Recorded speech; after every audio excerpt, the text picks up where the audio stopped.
And that's they'll be fine.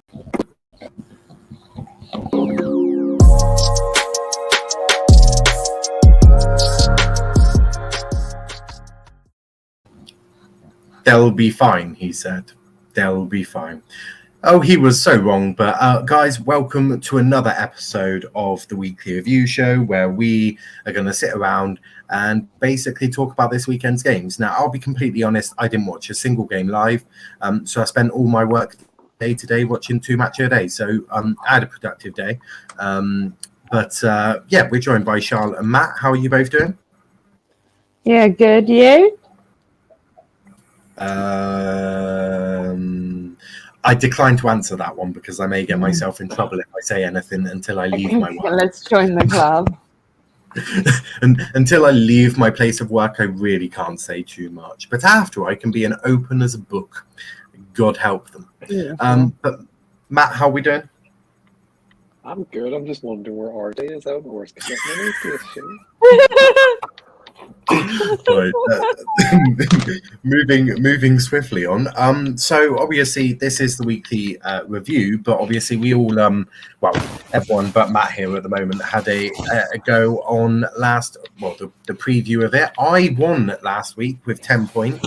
RJ came second with 8. Charlotte came third with 4, and Velv came last. I have improved my total, which means I also sit second in the leaderboard with Matt third, RJ still top, 8 points clear. Charl, you're still fourth, and Tyler and Velv are joint last with 2 points. So still can't hear Charl. Can't hear her one bit. Are you talking or? Can you actually not hear me? Oh, I can hear you now. Oh. Prime says Niall was watching football highlights and looking at. There was no. I'm afraid there was no.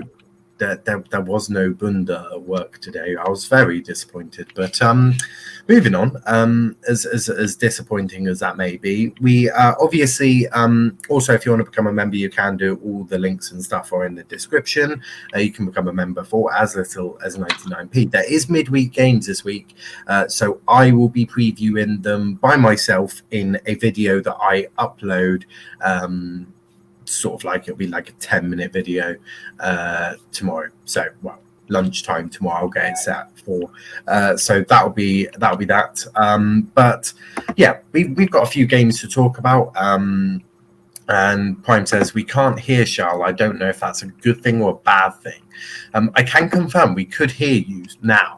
We couldn't earlier, but we can now. But let's start off, and we might as well start off with. I'm gonna switch it about because I'm gonna start with Chelsea because in the thumbnail, Conor Gallagher is there with Harvey Barnes.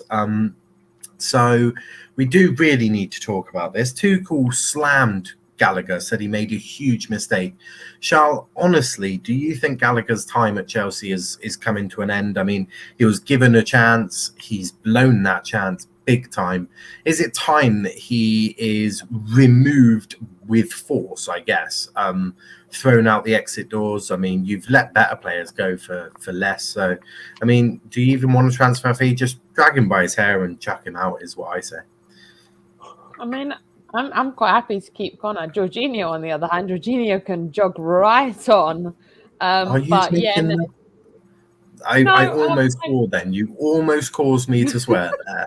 Are you taking the biscuit?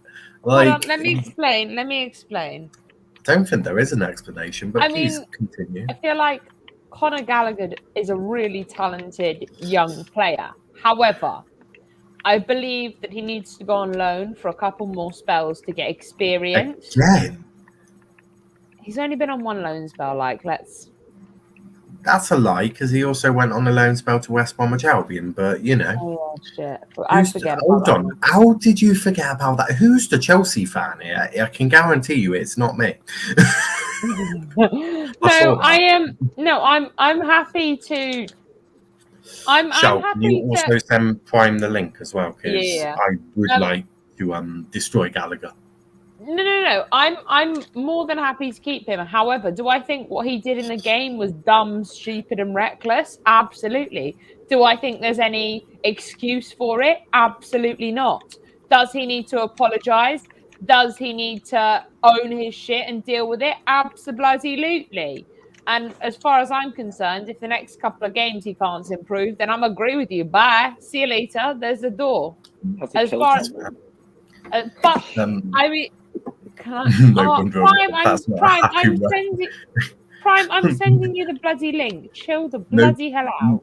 No bunda at work. That's not a happy working environment. No, I completely concur with that. Lanzi would like to apologise to David Sullivan. I wasn't familiar with your game. Conor has been on 3 loan spells. Sell him to Doncaster Rovers. I don't know he's that bad. I mean, that's quite dramatic. But Matt, yeah, I suppose you're a supporter of a club who didn't really have midfielders until you signed Casemiro. So, what's your thoughts on Conor Gallagher, knowing the rubbish that you've had to endure for the last 3 years? I don't actually know what he's done. What's he done wrong? Got sent off after 2 really stupid yellow cards. I mean, the second one was absolutely ridiculous. Harvey Barnes. I was stood there like, what the hell? Look, Harvey Barnes is a fantastic footballer, but he was in his own half, right? If this was in Chelsea's half, I could sort of low-key get it, although I would just be telling one of my defenders, just come here, take him out, and because I'm booked, I can't do it, just take him out and we'll regroup. But he did it in his own half. It was really, really stupid, and could have cost Chelsea the game. I mean, we'll talk about the Leicester chances in a moment. We're lucky we had Sterling, because as far as I'm concerned, Conor Gallagher took us. But the thing is, though, this is what's frustrating me. And like, we've had Koulibaly take us down to 10 men. We've had Conor Gallagher taking us down to 10 men. Koulibaly, I'll allow it. I think Koulibaly defensively. But if we're looking at our midfield right now, too tall for the Premier League. Kante, injury problems. Kovacic, not fit enough to play a game. Jorginho, the only one with experience on the pitch, but he slows the ball down. So realistically, do we have a choice in this position? Unless we sign a midfielder. Who's that guy? Who's that guy that had beef with Andrew and is deeply in love with Mason Mount and all the other English white? Oh, that. Oh, yeah. I do not speak his name. Him. Yeah. Yeah. Well, he said that Mason Mount was your best player in the first half. I mean, I can only really. Johnny. I can only really go on what I saw on Match of the Day, where he was non-existent, but that's unfair to judge him solely on that. I understand that. So, Charl, would you agree with Johnny that Mason Mount was your best player in the first half, or is that just, again, a little bit more delusion, like when RJ says that De Gea is better than Mike Cooper? I'm going to say he's probably on the same level of delusional shit as RJ. Maybe a little bit more. But yeah, him and RJ would be best mates because they could talk hair and Mount. Do you know what? I have to disagree. Johnny is far worse than RJ ever will be. Like I can do streams. Johnny just sticks to one player. RJ flips up. I could do a stream with RJ and I would have no issue with that. I don't think I could do a stream with Johnny. Certainly not monetized, because I think my language after about 5 minutes might become even more X-rated than normal. Yeah, the last time I was on with Johnny, it didn't end up very well at all. To the point I also saw the last time with Johnny and Andrew on a stream together, and all I can say is that was funny. To be fair to Andrew. No. To be fair, with RJ, you can tolerate a conversation, but with Johnny, it's not even a toleration. Like, but just to be. But no, Mason Mount 100% wasn't our best player. I thought so. Just be completely crystal clear. Mike Cooper is clear of David De Gea. There's no questions asked. Hey, is My the number- worst keeper in the Premier League. my number one. My number one. And for any potential scouts who might be watching this, Mike Cooper is shocking. Do not buy him. Trust me, it would be a complete waste of money. We should keep him at Argyle. But moving on from that, Mike Cooper, please never leave. I may actually genuinely be devastated if that were to happen. Moving on. But let's talk about the goals from Raheem Sterling. The first one, not a bad goal, was it? It was, borderline average. I mean, I could do that in my sleep. I was happy with it. I was happy that he got. I was more happy he got his first goal at Stamford Bridge, which is more than Timo Werner did on his first shot. So, his first time at Stamford Bridge, Havertz, Werner, they couldn't finish. But we Sterling can't just managed. bypass. We can't just bypass that goal. I mean, what a goal! No, it was. I was really happy. Man has definitely aimed top bins and got top bins +1. Yeah, no. To be fair, I was really both goals for me were thoroughly deserved, and for me, Sterling was a little bit of everywhere at the minute. He wanted to push us forwards. I also wanted to get in the box to get that goal. And for me, that's so nice to see. It's a little bit refreshing because usually you've just got maybe a couple of people waiting in the box, not really doing anything, and not being able to follow through. Whereas he's able to do both, and obviously it's working out quite well. But no, I was definitely impressed with Sterling and the way that he A, tried to push us forward, but B, wanted to finish as well and wasn't afraid of taking those shots. Yeah, I mean, do you think that's what Chelsea have been missing with the experience that Raheem has? I mean, we can't deny Raheem Sterling is one of the best players I've seen play for England. But the issue is, and I suppose the issue has always been, he's a little bit inconsistent with his shooting and that. Obviously, we all know that towards the end of his City career, he wasn't getting many games, and that's why he's ended up at Chelsea. But do you think him moving to Chelsea could sort of be a breath of fresh air and sort of see that Raheem play? Because when I look back to the Euros, our best player was Raheem Sterling, no doubt about it. He was on fire, and it was really refreshing. And I think that maturity that he has to his game. And look, we can all sit here and criticize Kai Havertz for not having what Raheem has, but Kai isn't a natural number 9. So, of course, he won't have that mobility or that movement or that even thought process that someone like a Raheem has. But I do see Kai Havertz and Raheem Sterling potentially working very well together if Tuchel can just put Havertz in his correct position, which he doesn't play with, because you need, for me, one of Mason Mount or Kai Havertz, preferably Kai because he's better, needs to be in that central midfield. Because I think you need to start playing with 3 central midfielders. You can keep the 5 at the back, but you really, really do need another person just to play in front of a Kovacic and a Jorginho or Ruben Loftus-Cheek or a Conor Gallagher. You just need a little bit of creativity, I feel. And you can play Sterling up top with a Brozier or an Aubameyang, whoever it may be, who you end up coming to get.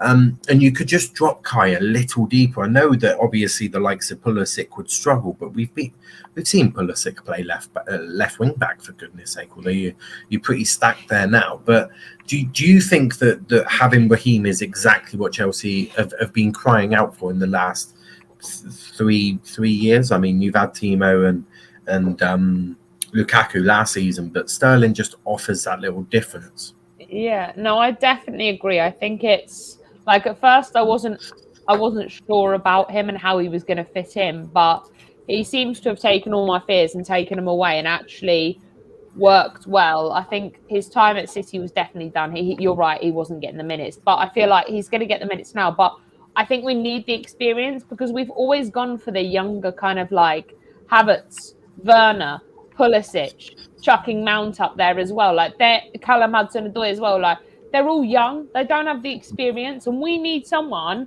like we have at the back with Thiago Silva and Aspie. We need someone who's going to come in and take charge and actually A, knows what they're doing, B, has been there, done it, seen it all, and actually can take control and be like, no, this is how we should be doing it, and isn't afraid to just do it. And I think Raheem is kind of that person. Is it fair to say you never really replaced Drogba? I know it's years ago, but I'm looking at that. I'm looking at that Chelsea team going, I don't think you ever replaced Drogba. I do look at that team. Diego Costa is a proper striker.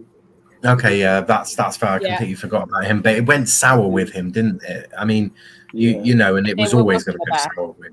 It was always going to go fairly sour with Diego Costa as well, because that's just a type of player he is. He's a fantastic player, but you know, he pisses his managers off quite easily.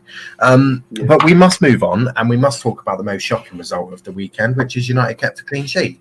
You know, on a weekend where we've seen Liverpool chuck 9 past Bournemouth, the most surprising result was actually De Gea kept a clean sheet. I suppose this is the advantages of not playing Maguire, but obviously, also we can talk about the Leicester goal. Harvey Barnes, great player, always rated him, and Vardy will be kicking himself that he missed it and hit it into a side net, because I honestly thought that was 2-2, job's done, and Tuchel is going to absolutely go in on Gallagher. But luckily for you, Vardy put his other boots on and left his shooting boots back in Leicester. But moving on, Matt, you've got 2 in a row, which is the first time since Fergie that you've won 2 games in a row.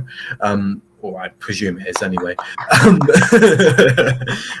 it's the guy who has had a fair bit of criticism. Can't play with Ronaldo, stroppy little player, could never be captain, can't score goals anymore, doesn't assist, why does he do this? I mean, this guy gets a barrage of abuse, and look, some of it may be justified, but people questioning his ability. I mean, have a word with yourself. You must have forgotten what he did when he first joined United. Of course, keeping that up for the entire career was always going to be fairly difficult, but that's 2 games. So I think he's actually stepped up a bit. And look, again, I can only go off the highlights I watched, but he did look like he stepped up. And I watched the whole Liverpool game, and you could definitely tell, in my opinion, and this is why I honestly think United do really need to get rid of Ronaldo. I think Bruno thrives and plays better when Ronaldo's not there. And look, Ronaldo fanboys going to sit here going, you can't say that. How can you say that? Right, you can go join the Lewis fans on TikTok abusing me on there. That's fine. But honestly, Bruno steps up when Ronaldo's not on the pitch. And I think Southampton was a fair game. And even Liverpool, he stepped up. So what was your thoughts on Bruno to start with? Obviously, he got you 1 goal. He thrives at being the captain, I think. He's I think he's the best. Well, he's not even our official captain, but the best captain we've had in years since Wayne Rooney. But Ronaldo is one of the worst. This is the worst form I've ever seen him in. Did you see him pass it to Rashford, but he put it to the side, so Rashford cut back in and passed it back to him when he got to the area? Yeah. That's not helping the team. We were 1-0 up at that time. If Southampton hit us on the break, we could have dropped points there. Like, there's no excuse in that anymore. He's not there to help the team. He's there to help himself. And United fans need to actually see that. Yeah, I mean, is it fair to say maybe Ten Hag has seen that? I mean, he went, you know, for the first 2 games, he was like, I'll play Maguire, I'll play Ronaldo. It didn't work. And I reckon he's gone in there and gone, fine, we'll try it this one more time. That would be 3 managers then. That would have been Ollie, Ragnick, and Ten Hag. If neither of them can get those 2 really flying and performing, then, you know, there's no hope. And in fact, the one manager who looked like he had the best chance of getting them all together was actually Ole Gunnar Solskjaer, which is it just shows that he wasn't actually that bad as a manager. It's just your fan base are clueless. I know strikers need to be selfish, but yeah, in the Premier League, you can't be that selfish, especially on a break. No, there's no way that's excusable at all. Yeah. Yeah, and I mean, another one who also seems to have done quite well over the last couple of games was also Marcus Rashford. another one, we'll get to McTominay. I'm going to go for him individually, really, because it's the first time I've actually been able to praise some of your players. So I thought I'd let it last as long as I can for you. But Rashford, another one who seems to have something's just sort of clicked. Maybe it's just a new voice. Maybe it's just Ten Hag, because we all know Ten Hag is very much a Pep in terms of his relationship with the players, his tactics, more importantly.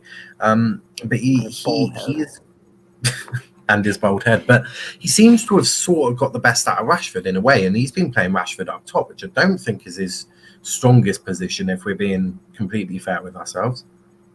No, it's not. But I think that's only until Martial's back to the full fitness. I think he'll go back to the left. But with Anthony coming in, I don't know if Rashford starts anymore. But you know what? This is what United have needed, because you need a bit of competition. To stimulate the mindset, really, because it's fair to say. Help Bruno as well. Bruno pushing himself the extra mile with Ericsson. Something he knows now he's not safe in the start. He's not guaranteed a spot starting on left anymore. Especially under Ten Hag. He's dropped the captain of the record signer for the football club, and Ronaldo in the same game, in the biggest game of the season. Nobody's safe in that 11 anymore, and it's absolutely amazing. Yeah, and you know what? That was, and you make a really good point there. That could have blown up in Ten Hag's face, big time. That could have been. You've brought in Martinez. Ten Hag was already under pressure at that point, because like you brought in that defender, and everyone's criticising his height. And then against Liverpool, you just lost 4-0 to Brentford. And against Liverpool, you drop Cristiano Ronaldo and Harry Maguire. The English press must have been gunning for him. When those team sheets came out and Maguire wasn't on there, oh my Lord, Simon Stoney, the lot of them would have had articles pre-written slamming Ten Hag. All of those articles are now in the bin. It worked, and fair play. And I said this on the stream last Tuesday. I said Ten Hag, for me, needs to go and pick the exact same team that started against Liverpool, because you can't drop any of them. All of them played well, and credit to him, he was like, done, sorted. He could have dropped McTominay easily to Casemiro. McTominay is also another one, and we were talking about players who have stepped up. If we look at the last two games, McTominay has been absolutely fantastic. Yeah, I agree. For once, I'm not McTominay's biggest fan. He deserves credit when he actually does well. He showed passion these past two games, and that's all you really need from him. At the very minimum, because some of these players weren't showing that at all last season. Yeah. I mean, you could see in his interview as well, couldn't you? Last season, he was very frank. You could tell he was annoyed, probably at some of his teammates as well, and you could sort of see a lot of frustration with that lad. And look, McTominay's always going to get criticism because he's not, Brazilian, but he's not as bad as people make out he is. I do believe that now with Casemiro, McTominay could potentially move to a box-to-box position. I mean, for me, Casemiro comes in to play DM right. I think we can all agree that is exactly what's going to happen. So right next to him, you'll probably want maybe an Ericsson to play a little deeper, sort of have a bit more of that control in midfield. And then it's really down to Fred, McTominay and Van der Beek, who starts next to Ericsson and Casemiro for the moment. And McTominay is keeping Fred out of the team, and also Donny out of the team, which Donny must be like, are you serious? I quit. Like, Donny must be like, do you know what, Eric? I love you, but I'm off. Goodbye. Leave me. I don't want to stay. No. Like, he must be. I feel for Donny, actually, because I don't think he's ever been given a chance, ever. So there must be something. That's three managers now. There must be something. Yeah, but Ten Hag loved him in Ajax. Ten Hag loved him, and he's not even giving him a chance. It's like, I don't understand. Like, He's probably trying to build his confidence up at the minute, because he's just been back from Everton, who were in a relegation battle the whole time he was there. Yeah, but to be fair, that's probably better than being at United last season with the crisis you lot were in. Well, at least Everton had something going on, to be fair. They were just sick. Man, you should let Ronaldo rot in the under-23s. Whereas there's a lot of talks that where Ronaldo might be going to Napoli, which I mean, Yeah, Napoli have the cheek to put in a loan bid for up to 80% of the wages. That's cheeky. That's just cheeky. Well, this is the issue United have got. You've put Ronaldo on one of the biggest contracts I've seen, and no one is going to pay that. What, for a 37-year-old? Now, I know Ronaldo's family has got one heck of an ego, but even I can tell you, no one's paying that. Nobody. Yeah. Nobody can afford to. If he wants out so much, he should just take the pay cut, because he seems to not care about the club any. I just find what he's done for the past couple of months really disrespectful. He's refused to go on Ten Hag pre-season. Could you imagine how hard that was for Ten Hag, his star player, not coming to the pre-season tour? First couple of I reckon he was quite happy with it. I reckon he's gone, do you know what, that's fine. Let him rot away, do whatever he wants. It shows his commitment, and it paints Ten Hag in a better light than it drops him, to be fair. I think for Ten Hag, it probably helps him have a different relationship with the other players who actually could be bothered to turn up to pre-season training. Look, I don't want to slam Ronaldo too hard, but his attitude has stunk over the last few months, and it is clear that his relationship with that club is not what everyone thought it was. And I think it's made Ronaldo look terrible. I think it's made him look awful. To the point. Well. Yeah, I mean, it's quite appalling. Dylan says good evening. He'll be very happy with the comment Matt made about Martial starting up top for United. He is very much a Ten Hag type player. Martial is very much Martial's world class for the past 3 seasons, but nobody listens. I just with Ollie, I think it just became a little stale, and I don't think Ten Hag was. I don't think Anthony Martial was playing his greatest games under Ollie towards the end, and Ragnick just. I mean, when you've got Ronaldo, I mean, well, yeah, but not the whole of it, was he? It was Ragnick came in. Was it December time, or did he come in January? I can't remember. It might have been October. No, not October. November. Sorry. It could be actually. Could be. My God, Verstappen is quick to dominate now, and I'm sick of the Dutch national anthem. Yeah, cry some more. Just join the rest of the Lewis fans in my TikTok telling me I'm deluded because I said he should retire because Russell's making them look silly. Martial becoming too injury prone, I must say. Where is this injury stuff coming from? This is his first injury in fucking season. Yeah, I didn't think he'd been too injury prone, but Matt, obviously I'm not going to ask you a preview, but what do you do if you're Ten Hag in your next game? You've done 2 games now. You've picked the same starting 11 in both, and you've won both. Now, I'm not saying that it's because of the starting 11, but do you go a third time with the same 11, or do you make changes? Do you bring in a Casemiro, for a little bit of game time in the midfield? What do you do if you're Eric Ten Hag? Do you keep it the same for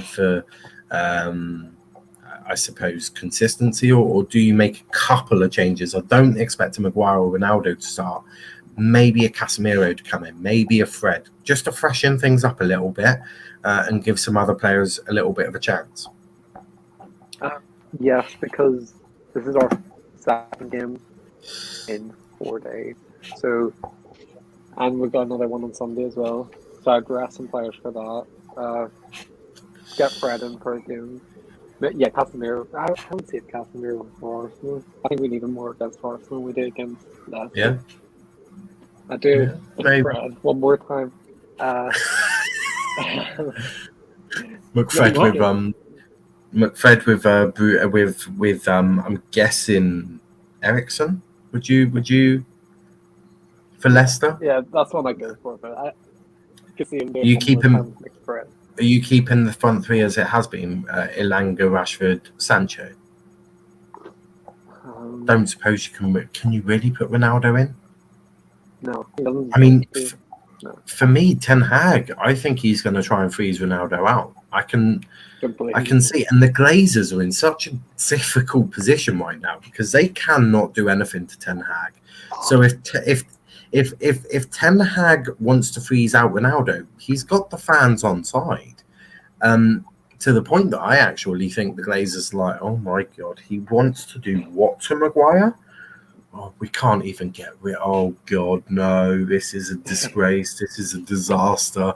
And Eric Ten Hag must be going, yeah, I lied when I said that I like Maguire, and I also lied when I said that I like Ronaldo. Them two leave. Two can play at the Glazers game because the Glazers have lied to Mourinho, Van Gaal, Moyes, even Ten Hag. And they tried to lie to Ten Hag, and I reckon he's gone, nice try, boys. I've just signed a 5-year contract, and these fans are ready to burn this place down. So, unlucky. But I suppose that's one way of looking at it. Dylan says, I'm not salty though. Max is OP. Max Verstappen is OP.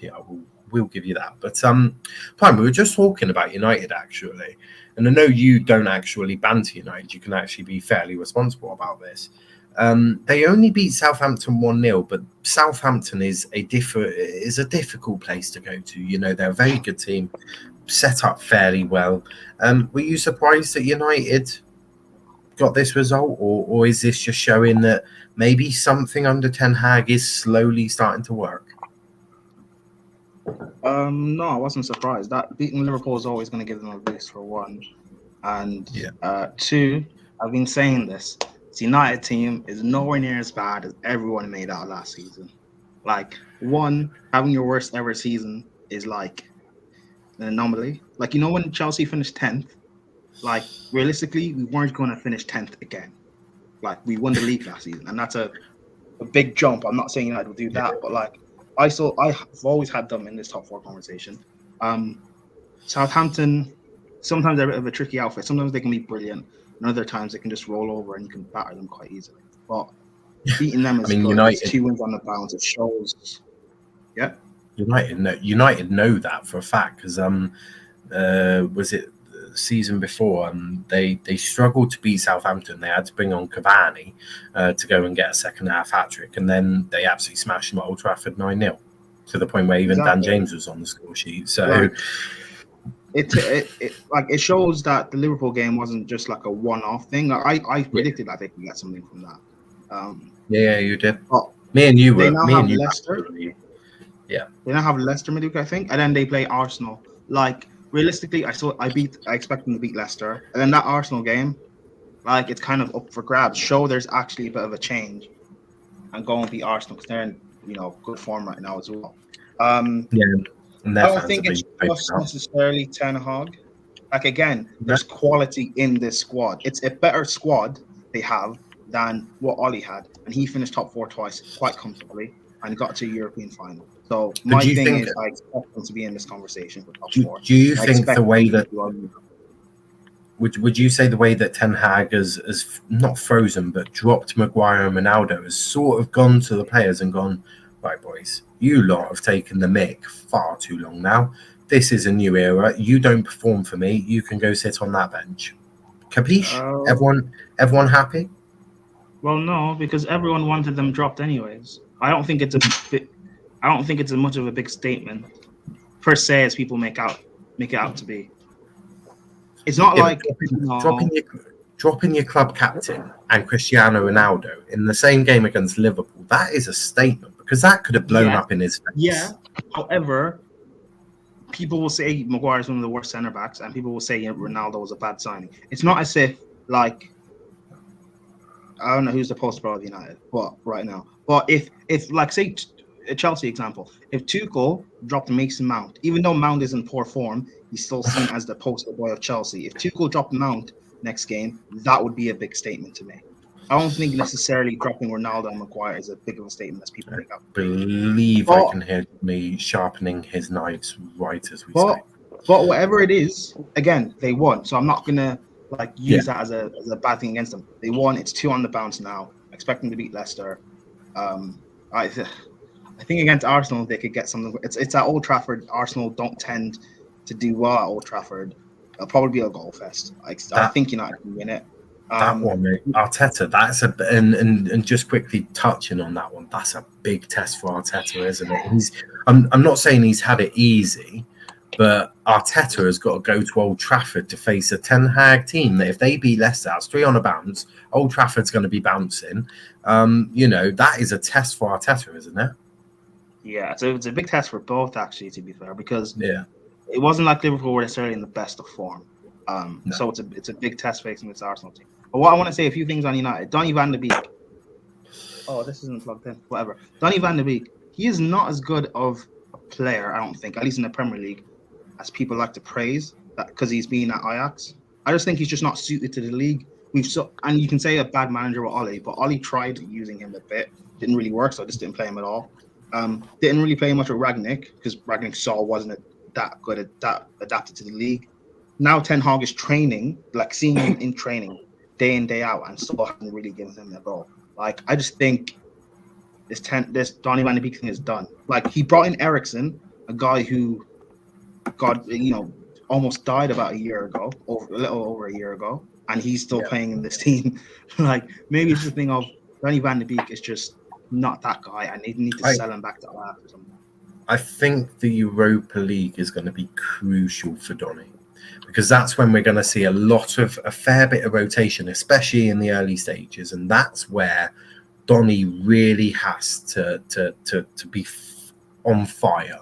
He needs to really explode in that competition and the Carabao Cup, because we're going to see rotation. And for me, I don't know about you, Matt, but the Europa League for Donny this year is crucial, because that's where he can go, no, I'm sick of being disrespected. I'm gonna show you what I can do on the pitch. And the Europa League is a fantastic platform for you to go on and do well. It's where Marcus Rashford started, another youngster, and also another youngster who shall not be named at the moment, also started in the Europa League and hit the ground running in that competition. Is this where we can see Donny maybe look at Ten Hag and go, whoa, the disrespect to me is absolutely disgraceful. Here's what I can do.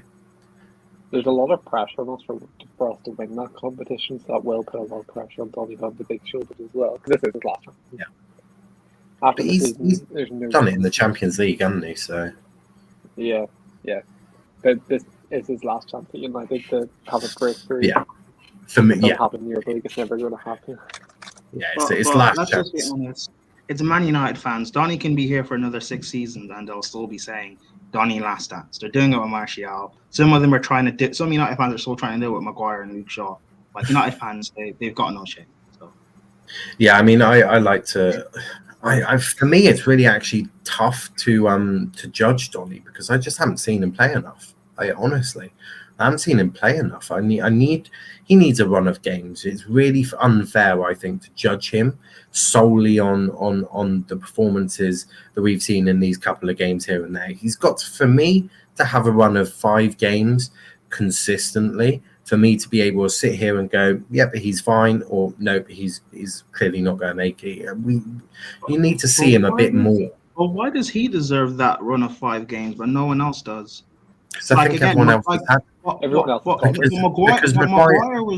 Maguire was dropped after 2 games. And Well, again, no, but that's Maguire's- probably a bad example. But if we also think about it, Maguire's had a run of about 300 games before he was even. No, but I'm dropped, talking about right? under this manager. And yes, I understand Maguire's a bad example. I should probably have Yeah, a but better you- one. My point being, like, he hasn't proven anything, Donny, to be in this team. If he's not showing, look, we're not in training, we don't see. No, And no, the only thing it's- we can go off is that he's not playing in the team. It must be what he's showing in training.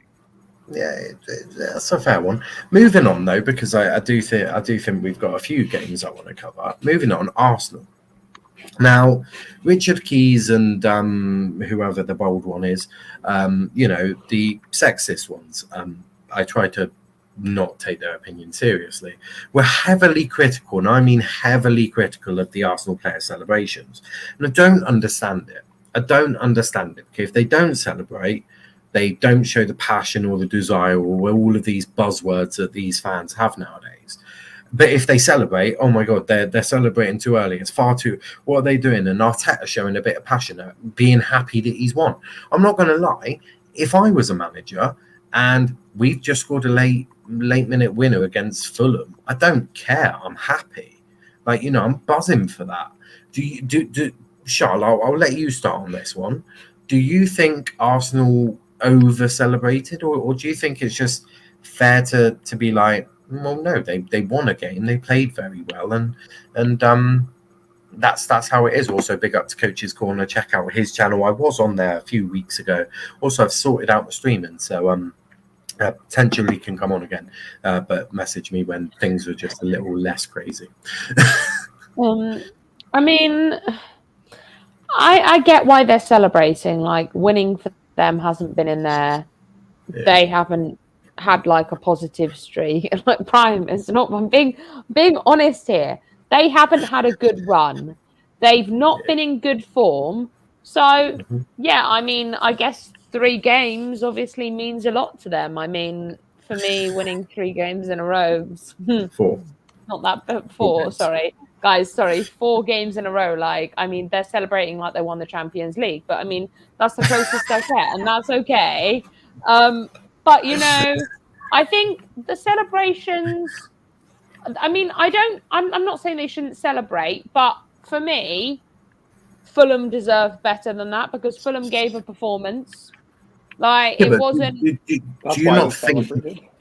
you not think that actually shows Fulham in a much better light than if they didn't celebrate? Because by them celebrating that hard, I think they acknowledge that was a bloody tough game, and they've come out of it. Also, we must also remember that was a...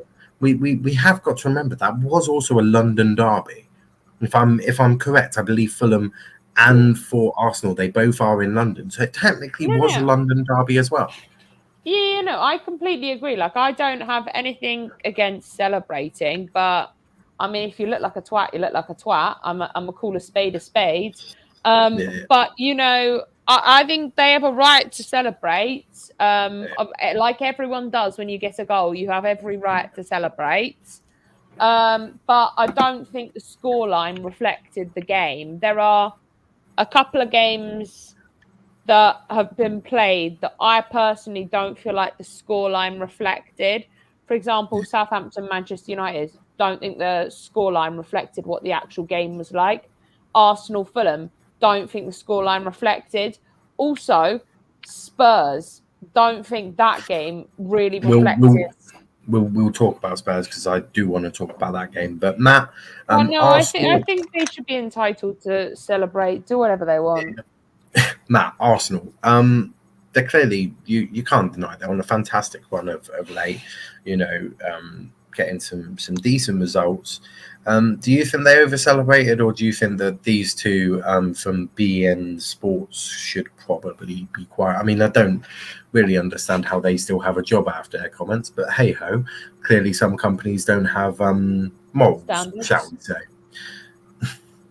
Well, they just beat the team that's top of the reflected Premier League, so they should be happy about that. I think it wasn't over-celebrating at all, to be fair. They just won in the 85th minute. They were from a losing position as well. I've seen some of the scenes in Denver and after Argyle beat Stevenage with a late-minute winner from Noel Canavan, and I won't be ashamed to admit, but we celebrated that like we had just won the Champions League final. But FYI, Limbs in the Denver end was mental. You can't beat a last-minute, a late winner. Throughout the game, you're going to over-celebrate it. Oh yeah, I mean, if there's ever a way to win, like, I'm taking a last-minute winner every day. Like, if I could, same. Like, if Argyle have got ecstasy right in October, I would happily take a last-minute winner there, just so I can watch their faces just drop, and then the tears start to fly down, and that makes me happy. Coach's Corner says, for us, it's the normal thing.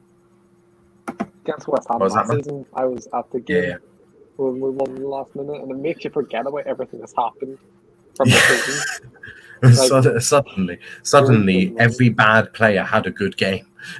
Suddenly, in that way. So I do get it. And Chris saying vamos, Chris. But Prime, Arsenal. this is a big season for Arteta.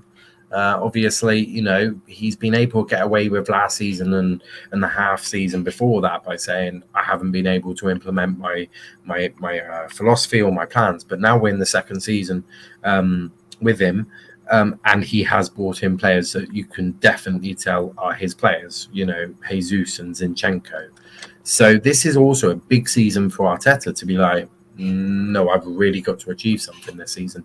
Top 4 for me is a minimum. When you've signed Jesus and Zinchenko, top 4 for me has to be a minimum.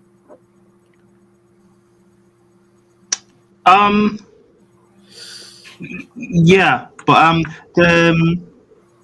the whole celebrating thing, honestly, I just think Arsenal fans and people in general are just blowing it way out of proportion. Yeah, I agree. No, but the whole Arsenal fans getting defensive about people getting at them for over celebrating. Who are you guys really to talk? Because 2 weeks ago, when Spurs celebrated a late draw over us if they'd won the Champions League, Arsenal fans got onto Spurs fans. When Liverpool, was it 7 seasons ago, when they drew 3-3 with West Brom, and they were doing the whole, all the players joined hands and run at fans and clap and stuff. Arsenal fans, along with everyone else, got onto Liverpool. Why are you being so defensive? Who cares? You guys over celebrate? Maybe, whatever. You guys can celebrate, do what you want. But will rival fans get onto you? Yes, they will. Who cares? Why all of a sudden, in this day and age, fans get defensive when rival fans give them banter? Who cares? I think football fans just need to grow up. I feel that they just need to just grow up basically, because they just they do my head in. They just do my head in. They want a game. Let them celebrate. I think whatever. Celebrate how you want to celebrate. People can say it's also a thing of you shouldn't police celebrating. Fine, but freedom of speech, you can't police what my opinion of what I think you're doing. Who actually cares? Do what you want to do, and don't care how other people react to it. That's for one. 2, yes, there should be pressure on Arsenal now, because this is Arteta's. He's going into his 3rd full season.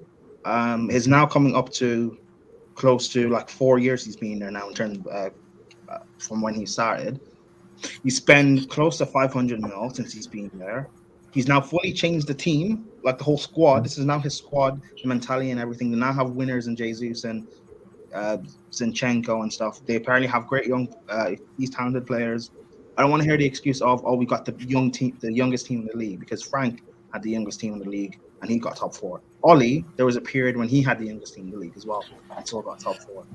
There should be no excuses. Him getting top 4 or winning the Europa League, which will give you Champions League football, at least doing one of them should be his objective. And if we can't do that, he should be sacked. I personally think even if he does get top 4 and wins the Europa League, I still think he should be sacked, because I don't think he's good enough to take them to that next level. And come the end of this season, particularly how the World Cup could possibly end up, there could be a lot of top managers available.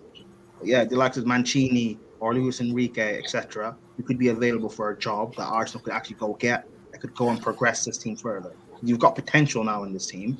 It's now up to the top man to take that potential over the line. Because if Arteta's there in the next couple of years or 3 years, and that potential stagnates, and these players don't improve how they're supposed to, some of them leave to Man United or Chelsea, City, whoever, what happens? Then you do another rebuild. That's why I don't believe the hype about this team, because it's the same stuff I've been seeing for 10, 12, 13 years or so now.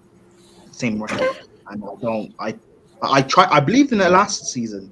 Midway through in January, I was saying, you know what, you guys will get top 4. You're playing very well. There's momentum on your side. Yada, yada, yada. Spurs don't look that great. I see you getting top 4. And you guys didn't. You balled in the last few games. You didn't have the mentality. So, I'm not going to say anything. Or I'm not going to say you're changed until I actually see the progress in that. So if people are going to say that's me hating or whatever, no, it's just me looking at previous history whatever. RJ, we're just going to keep it as it is. tonight. I need to finish this show and then record tomorrow. So I'm just blitzing through it. And we're really just going to touch upon the last few games. But just to run through the other games on Saturday, Liverpool with a huge 9-0 win against Bournemouth. Nothing really to say apart from I think Bournemouth are getting relegated and Scott Parker's not as good as people think Scott Parker is. Man City just did Man City things. No, Brian, we're skipping through this. Come on. I'm done with Scott Parker's crap. Like, with Fulham, it's no crap. No one's gassed. Bro, when you look at the young managers that have been, hold on. Prime. We're trying to get through. No, it's fine, Charl. It's fine. We can have a debate about Parker. We're not debating. All I'm saying is no one's gassed up Scott Parker. So you can't really be done when he's had no hype. He's not a Premier League manager. This is proving it. Get rid of him. I never want to see him. He's not a Premier League manager. I wonder what Gerrard and Lampard are.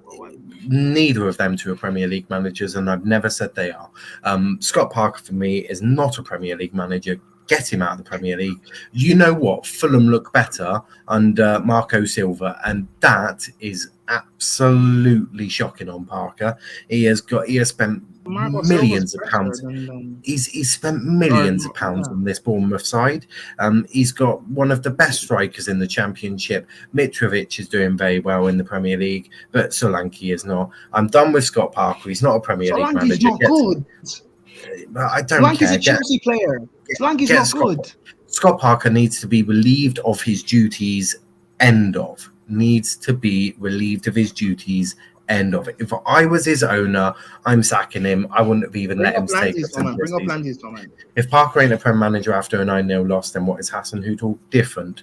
Hasenhüttl has been in the Premier League and has proven over multiple years he knows what it takes to keep a team in the Premier League. Scott Parker has been promoted with Fulham, straight back down with Fulham, been promoted with Bournemouth, going to go straight back down with Bournemouth. I mean, I'm done with it. I'm done with his crap. Scott Parker's not a Premier League manager. In fact, he can go take his lovely little jumper and his little stripes and go back to the Championship. Man's not a Premier League manager.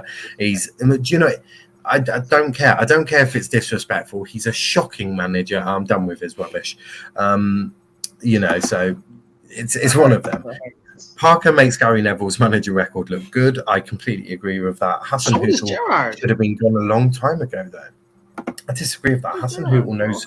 Hasenhüttl's a good manager, and I do agree Gerrard also needs to be sacked. But I'm just done with it. Hasenhüttl lost 9-0 with a better squad.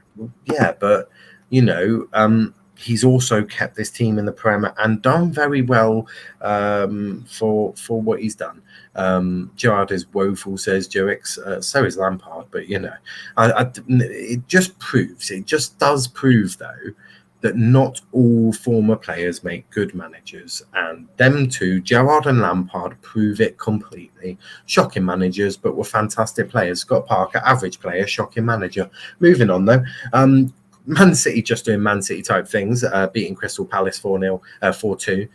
Palace did take the lead 2-0 up there, but they have Erling Haaland, which is basically a cheat code. Brighton beating Leeds 1-0, great result at the Amex there. Brentford Everton 1-1 draw, good result for Lampard, I guess there. And then obviously Sunday Villa lost 1-0 to West Ham, and Wolves drew 1-1 with Newcastle. But the last game to talk about, I guess, is Forest versus Spurs. And would it be unfair to say that Spurs dominated that game? No, not Spurs. Forest dominated that game because for large parts of it, I thought Forest were much the better team. And also, someone saved a penalty. I think it might have been Dean Henderson doing things that David De Gea wishes he could do. But who wants to start us off on Forest Spurs? Spurs scored early, which allowed Conte to play the way Conte likes to play, which is sit back, absorb pressure and counterattack. But the way I don't rate Forest, I think Forest are going straight back down. But the way Forest at times were able to just play through that Spurs in midfield, it's quite sorry. You want to talk about dodgy opinions from what I just said about Parker, let's just backtrack a bit. No, actually, not just a bit. We need to, Forest or what? What did I say? You said the Forest going straight back down. I think so. How do you think that? Or at least that was my prediction at the start of the season. We'll see. Like, it's only 4 games in. No, I get that, but I'm just a little confused, and my head hurts on that one. I mean, they have fantastic players. I mean, I get the Lingard bit is a bit dodgy, but they brought in some decent young players, to be fair. I mean, the fact that they've signed 19 players for team cohesion might be a little bit difficult. This ain't Football Manager or FIFA. Well, we'll see. Well, 10 games in, we'll see how things are, and maybe my opinion might change. Well, anyway, I hope so. Steve Cooper. But back with Spurs, like they scored early, and Conte did what he does. They sit back, absorb pressure, and counter attack. The way Nottingham Forest were able to play through that Spurs midfield is quite woeful. Son's been, I don't know, again, it's only 4 games, so you can't judge anything really, but Son's been poor this season. Not really surprised by that, me. I don't know. Spurs will be fine in terms of like getting top 4 and stuff, but to think that they're ready to push on to that next level, I don't really think that they are. And it's not even their style of play, because I don't like the pragmatic counter-attack and stuff, but it's not even. If Nottingham Forest had better quality, they had a better playmaker or a better finisher, they could have got something from that game. Yeah, and they probably should have, because they probably should have, to be fair. Yeah, I also agree with Jurix's comment. I don't think it's that set in stone, apart from Bournemouth are going down and Scott Parker should be sacked. But Charl, Forest Spurs, it's unfair on Forest. I thought they were fantastic. I'm not gonna lie. I have enjoyed Nottingham Forest coming back to the Premier League. Fucking so have I, for nostalgia. Sorry, I saw a video of Conte discussing about obviously the Richarlison incident, and being like, Nottingham Forest are a great club. Yes, because they've got Champions League. You don't. They've got a cup. They've got trophies. Don't get aggy. That tackle, I reckon Conte was like, fair play. He's just done kick-ups and you've just took him out. But Conte definitely applauded that, even though it was on his own player. Conte definitely went. No, 100%. No, I think. I mean, I think Nottingham Forest should have had a goal. I personally think that maybe even pushing a second goal should have happened. I think that they had ample opportunity. I just. Unfortunately, I have to agree with Prime a little bit here. I don't think they had anyone to finish the job off, which is sad, because they played so well. Repeat that again. And they thought, yeah, Prime, don't. You can go watch it on replay. Anyway, I'll clip that. That's cool. But yeah, no, I think like it's a shame, because they structurally came out and gave Spurs a challenge. You know what? Just big up for Harry Kane missing a penalty. Things you love to see. But talking of that, it was a good save from Henderson. Henderson did a great job. Went the right way, and I think he's really thriving on this whole thing of okie dokie. I mean, you want to disrespect me like this, United? Well, I'm just going to go and show you what I can do elsewhere. And it's like, I do respect it. And I don't want to call Henderson a passion merchant. He's much more than that, but he thrives when there's a real passion and real energy around him. And after he saved that penalty and he's took his hat off, and I loved it. I just loved that bit of passion. I was like, I love that. I'm like, I wish more players had a bit about him. Henderson? No, I do. I've always rated Dean Henderson, but my viewpoint is that neither him or De Gea can be United's number one, because no one you can't get. And the issue is, I think Dean Henderson's a fantastic goalkeeper, and I think any team would be lucky to have him. Spurs are obviously going to lose Lloris next season. Maybe Spurs go for Henderson, and I think he'll be fantastic for them. and I really firmly believe that. I think he's a very talented young man. He just can't be number one at United because I don't think the fan base will ever get behind him or De Gea. For me, they need to get rid of both and start afresh with a different number one, a one that the entire fan base can get behind. Because I don't think they can get behind Henderson or De Gea. I think the fan base is too split for that. But do rate Dean Henderson, and I think he's a fantastic goalkeeper. Just can't be United's number one because I just don't think the fans could support him, and I don't think De Gea can either because I don't think there's enough fans. He's good enough to play at? Do you think he's good enough to play at the highest level? It's tough because we've never really. He's still young, and I think that's quite crucial in what I'm about to say is. At this precise moment, no. But do I see him in 5 years' time being able to? Maybe. I think there is a fantastic goalkeeper in there. If he can cut a few of the positional mistakes, maybe. There's no doubt he's a fantastic shot stopper. We've seen that at Sheffield United, and we're seeing that at Nottingham Forest. Positionally, he does need to do a bit of work, and if he can work on that aspect of his game, and I guess a maturity that comes with age, then yes, potentially I can see Dean Henderson playing at the top level, but he would have to work extremely hard on some of his weaknesses, and he would need to mature in a way that I think only happens with age. I think of myself when I was a young lad, was an immature little, whereas now I'm a lot more mature and I'm able to deal with certain things. So I think that aspect comes with age. But he really has got a point to prove to United, and you can really see that. But yeah, I think he can, but not right now or not yet. Joe says, I agree with that. Forest don't have a finisher whatsoever. They do need to. Out of 19 players they bought, a striker was not one of them. You cannot be playing Lingard as your striker. I completely agree. Oh, Henderson, he did play striker then. Because I didn't watch the game live. I had to watch it back. And I looked at the lineups, and was he up top? I believe so, yeah. Dean Henderson right now is 7th, 10th level, I would say. Yeah, I wouldn't disagree with that. Dean Henderson throws for the first goal. Well, yeah, but he was unsighted.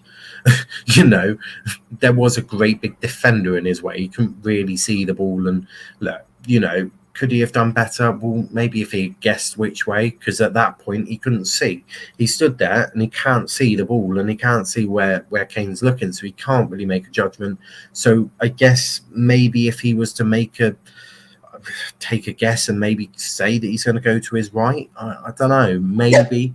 But he was unsighted. I think it'd be really unfair to blame him for that first goal, but he also made up for that with the penalty save and a couple of other saves where Tottenham had those chances. But it's one of them. But Prime, what was your thoughts on Henderson? I gave my thoughts, but you seem to almost agree with me, I feel.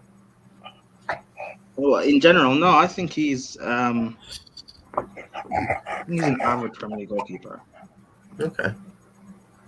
Like he's probably, I guess, better than Forest, but like mid-table. Like what's mid-table? Yeah. Southampton, Villa, that sort of level. I think. Yeah. I don't see him being much better than that. In terms of England's number one, I don't think he's, in my personal opinion, I don't think he's better than Pickford. I know a lot of people probably disagree on that, but like, I just don't, in pressure situations, I don't think he's able to handle that. And at least Pickford, I've seen deal with it for England anyway. I've seen Pickford deal with it quite well. For Henderson, for me, I have to. If Pickford's not England's number one, I want it to be Ramsdale. Simple. Oh, I don't think Ramsdale's okay. Ramsdale. Well, yeah, but name me after Pickford another England goalkeeper you can put in there that is a similar level to either Ramsdale I thought or. You meant Ramsdale. I thought you meant Ramsdale's better than. I forgot Ramsdale. No. I thought you said Ramsdale's better than Pickford. No, I was just saying that when if we were to pick another goalkeeper who's not Pickford, I'm definitely picking Pickford for a World Cup. He's never let England down, but I'd pick Ramsdale. And Joe says I would go Pope before Ramsdale, but Ramsdale can play out from the back, and Pope, No, I think Pope is a fantastic goalkeeper. Don't get me wrong, but I don't know. I don't know if it's what England need. I feel like having someone like Ramsdale who can hit it long, but also can play out from the back could be quite crucial if we were to move on from. Is he actually good with pens? I know he saved the one weekend, but in general, is he good with pens? From what I've seen or heard, Henderson seems to be sort of like a little expert at pens, which why Ollie didn't do what Tuchel did, which is put Henderson in for pens when De Gea hasn't saved a pen in like his last 13. You know, was a little strange, but I suppose it's just one of them. Joe says, I have to feel bad for certain managers in the league. I don't understand why they get paid a ridiculous amount of money to deliver the very little that some of them even deliver. Lampard couldn't get the best out of Dele Alli. I mean, maybe start playing him in the correct position might help, but these managers also seem to have this weird thing of not wanting to play players in their right positions. I mean, Tuchel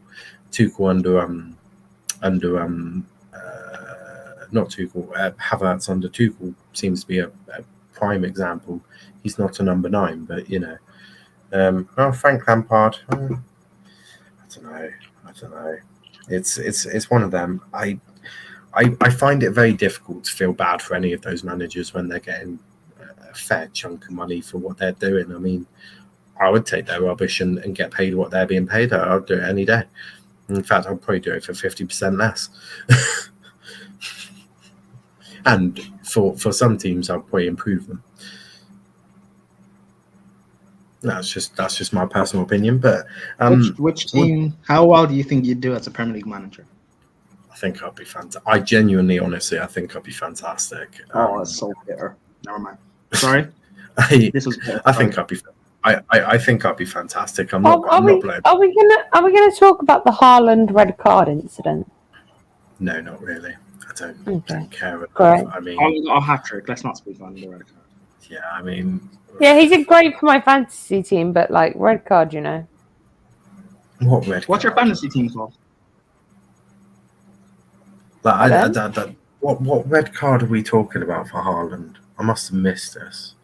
The one where his leg was basically so high up to his face that he could have kicked him in the face. Oh, well, duck. I don't know. 30 years ago, we would have been applauding tackles for that. I've just literally picked a football manager phrase there, but we would have. As long as he didn't make contact, it's a fair tackle in my opinion. I would say if we hadn't had the amount of injuries already, we was in the same spot, I would be worried. But once again, in Everton, seem to have unlimited injuries. Is he an Everton fan? Correct. Is that the Everton fan? Sorry, is that the Everton fan that was trying to get onto me when I said Frank will be a bad appointment? I believe so, and I'll get you to on stream one day. If this happens, football needs to be shut down immediately. So right, Aaron says, "Hi now. Who knows? I'm doing my coach." Oh my god! If this happens, I quit. You know what? Yeah. I speak 1 minute. I speak directly to you, Simon Hallett. If you ever bring him to our club, I swear to Lord Baby Jesus Christ, I'm going to lock myself in a very dark room for the foreseeable of the rest of my life. Literally, I would also when you become a manager, can you hire me to do all your PR? Oh, piss off, Prime! No. Hey! At 1 minute, at that point, he could go Premier League. I have a free ticket. At that point, I actually think at that point, I think I'll take up golf. Right. Hey, no, we're gonna batter Argyle 4-0, man. We're doing it. Yes, let's go, Aaron. Oh, Yeah, but Prime. also, Give it to just challengers one, the rest of the season. just Yes. also one thing. I mean, he's a journalist who has in-depth knowledge on Doncaster, apparently, or I don't know, secret sources. He also now is telling Doncaster which players are not for sale, so he must be the owner of Doncaster Rovers Football Club. And I mean, Aaron is just a man of multiple trades, and one day one might work. I don't know, but Aaron, if he becomes. If he was manager of Argyle, I think I might quit football. Aaron, we're doing Forward Watch on Friday, 9:30. You're going to be on. Explain why you and I together we're going to win the Champions League. Let's do I it. quit. Right. And Frank still isn't that's at the me point. and Niall not turning up for Forward Watch. See you Hey, later. Charlotte, I have you're one not minute, invited guys. anyway. Don't. I have full respect for Everton for signing 40 million Aaron. so we can get Quetta. 40 mil. I might end up being well as no. You're either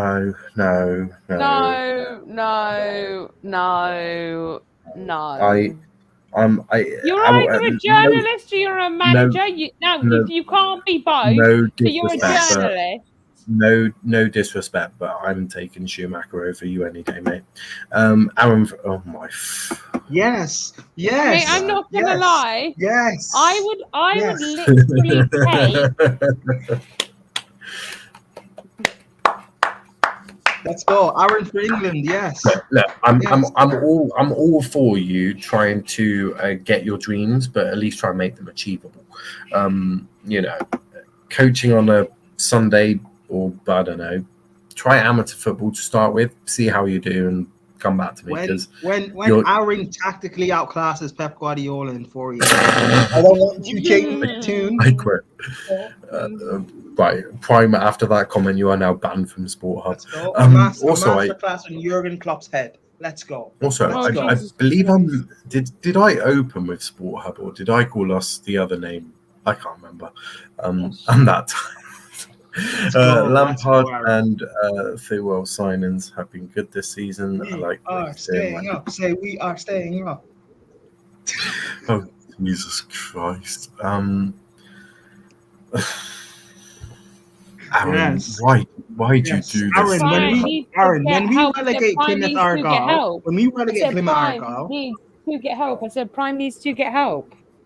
Hey, you know what? Sack Tuchel, give it to Aaron to the rest of the season. Let's go. Let's go. I'm clipping that. I am clipping that. Make sure you put the Aaron bit in so it makes sense. No. I just need to clip what I need to clip, which gets me the most views, and adding the Aaron bit makes it a joke.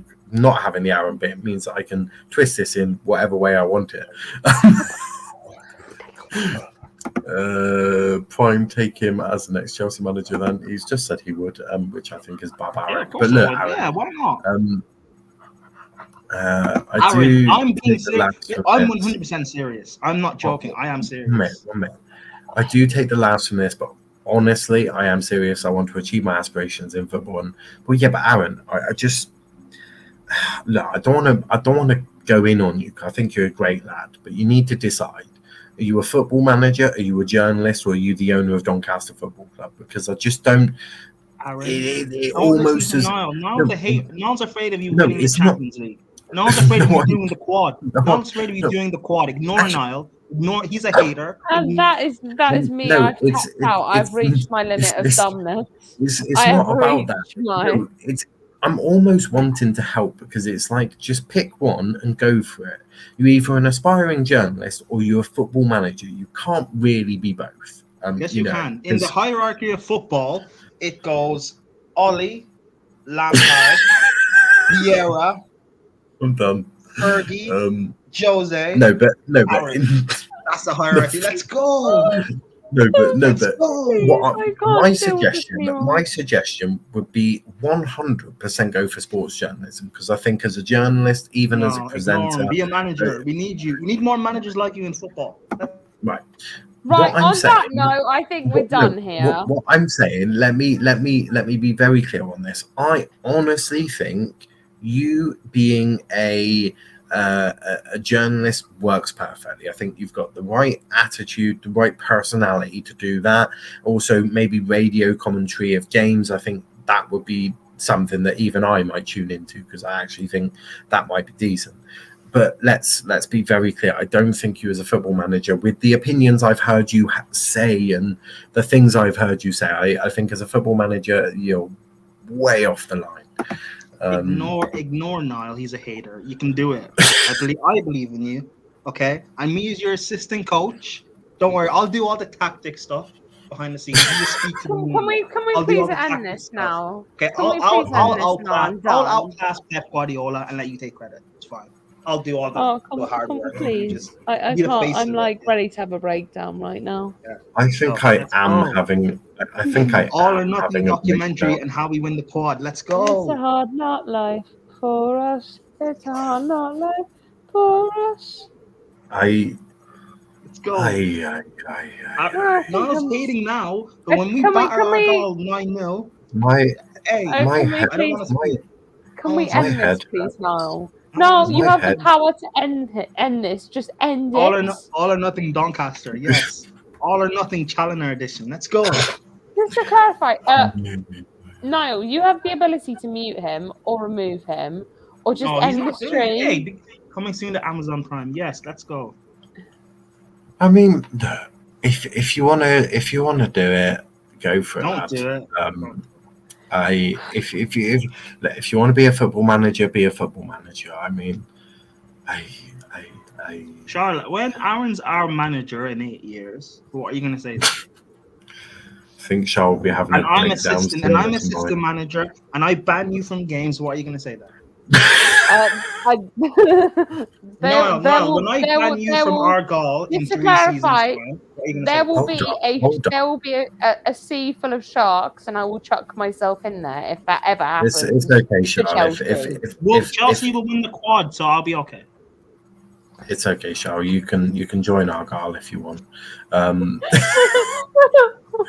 Really has like breakdown happening. Can we end this? Our owner isn't completely something, but look, Aaron, if you want to go for it, lad. Do it. We back you. I do appreciate the feedback, though, guys. I appreciate this. I just personally think going for sports journalism would just be a much better route for you because I think it suits you better. And I don't want to say that it's an unachievable dream of being a manager, but there's only 92 teams that actually will hire a manager in the Football League. And do you think you're 92 in the world of managers for the FL or Premier League? In England. No. Hey, I know some clubs. I know some clubs in Ireland. I can start you off with Shamrock Rovers. We get them the Champions League. Then we go into the Everton job. That was out of order. We get Everton to 5th-ish in the league, and then we get given the Spurs job. We win the Carabao Cup. That gives us the England job. We win the World Cup. Then we get the Real Madrid job, and we win 5 Champions Leagues on the bounce. I'm panning out there. Perfect. I know. I have nothing to say. Guys, we are going to wrap it up there.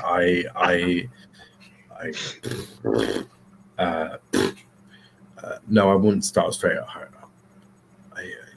I just think sports journalism suits you a lot better with your personality. But look, you don't have to take my advice for it. I'm not in charge. But look, Lampard and Gerrard can get if Ollie can get a Premier League job, why not? Ollie has a league title. Gerrard has a league title. Why can't Aaron? I'm just saying. Because I'm pretty sure Ole Gunnar Solskjaer played football for Manchester United in the Premier League, and I don't really need to tell you what Gerrard and Lampard did in the Premier League to. And I have connections in Ireland. He'll start somewhere. This is fine. Good for you. Right, moving on and ending this before I suffer even more pain. I would say we're back tomorrow, but it's only a video tomorrow. I'm going to be giving my predictions for this midweek games. Then we're going to have a pre-recorded video going up Friday because I is busy. And Thursday, I'll be ready for Thursday. So yeah, we've got lots going on. Do click the links below if you want to become a member of the channel. You can for as little as 99p and all of that. You get lots of emojis. You get a badge next to your name and all of that. You also get other perks. It's all in there. All links to everyone else is also down in the description, and all of that. You can find me on Twitter there. Also follow our TikTok, which is Sport Hub something. I think it's Sport Hub Live. I think that's what it's called. But yeah, check out all our other socials. Charl, where can we find you? Sorry, I was just watching TikTok. It was more interesting than this debate. Anyway. You can find me. You can find me on Twitter and Instagram at Charl_strong. You can also find me on here. If you haven't subscribed to this beautiful channel, please smash the like, subscribe, and you can join memberships. Memberships range from 99p to 12.99. So from the Lidl to the Waitrose, you know, variations, you know. Subscribe now. Yeah, I agree with that. Prime.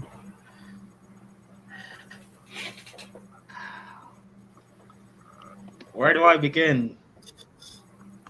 Manager of the Year award incoming.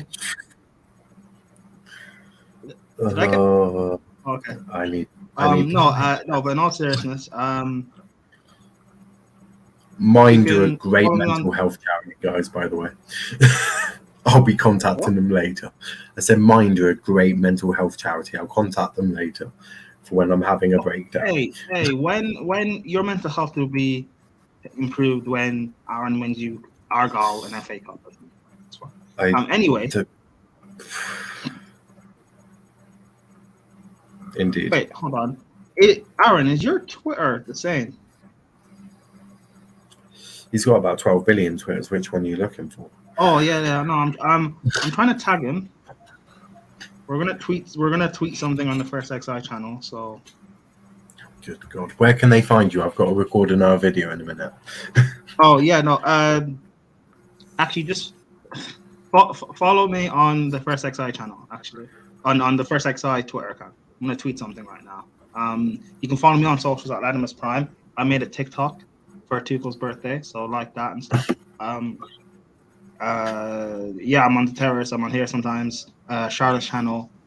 Fraud Watch is coming back because I've been forced to. Yeah. She forced him.